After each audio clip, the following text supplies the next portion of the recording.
On va parler de ces coupes budgétaires parce que voilà, c'est l'heure du budget de l'État. Michel Barnier, il veut trouver 40 milliards d'économies et vous en proposez presque 4 fois plus. Bonjour Lise Thomas Darbois.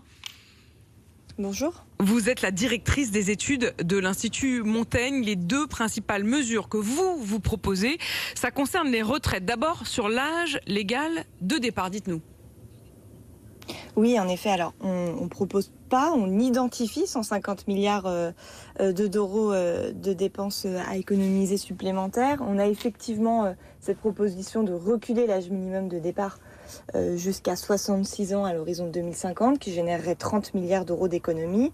Et puis la désindexation de toutes les pensions de retraite pendant 4 ans pour aussi 29 milliards d'économies dans les 4 prochaines années.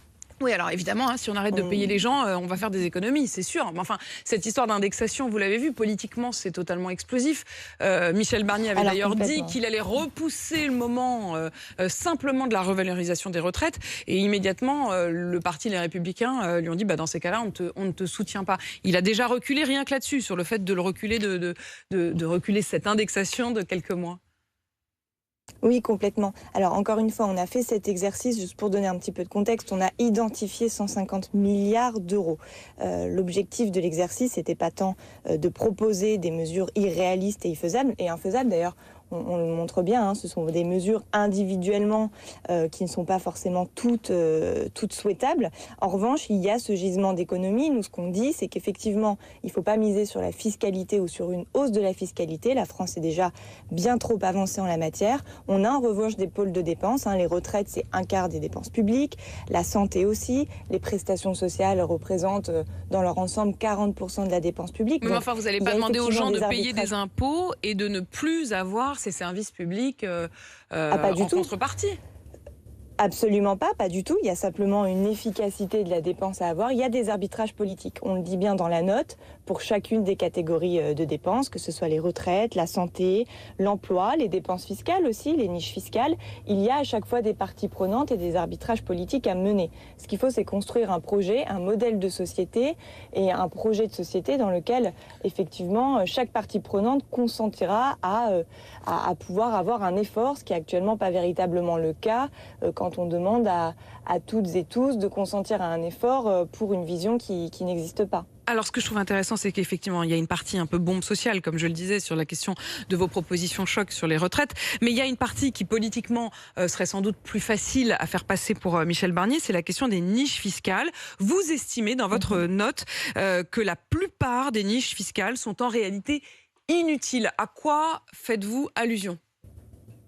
Alors, beaucoup de niches fiscales, on le sait, sont économiquement assez inefficaces. Il y en a beaucoup.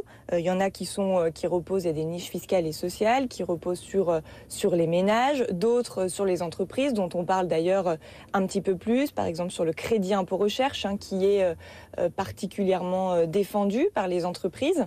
Là, en la matière, en l'occurrence, les études économiques montrent que le crédit impôt recherche, même s'il est intéressant et qui permet d'améliorer, mais quand même de manière relative, la recherche et développement en France, il est surtout très bénéfique pour les plus grandes entreprises et pas pour les plus petites. Qui pourraient de toute façon investir sans qu'on leur demande. Exactement. Et sans qu'on en fasse une niche fiscale. Ils investiraient sans doute dans la recherche malgré tout. Voilà, donc effectivement, on a ce genre de dépenses fiscales. Nous, on propose de revoir le périmètre. C'est combien de milliards, ça ? De réaliser. C'est combien de milliards, ça ? C'est 6-7 milliards le crédit d'impôt de recherche. Et nous, on estime des économies à peu près à 3 milliards d'euros par an dessus. 3 milliards d'euros par an dessus. Est-ce que vous l'avez donné en main propre au Premier ministre, votre note ?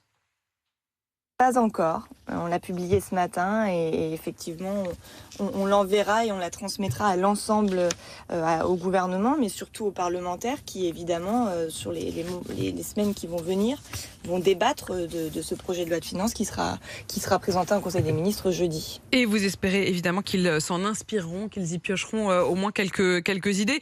Mais pas de problème, de toute façon, ils écoutent RMC et donc ils ont la primeur de votre note. Merci de l'avoir développé donc ce matin à mon micro. Lisa Thomas Darbois, je rappelle que vous êtes la directrice des études à l'Institut Montaigne.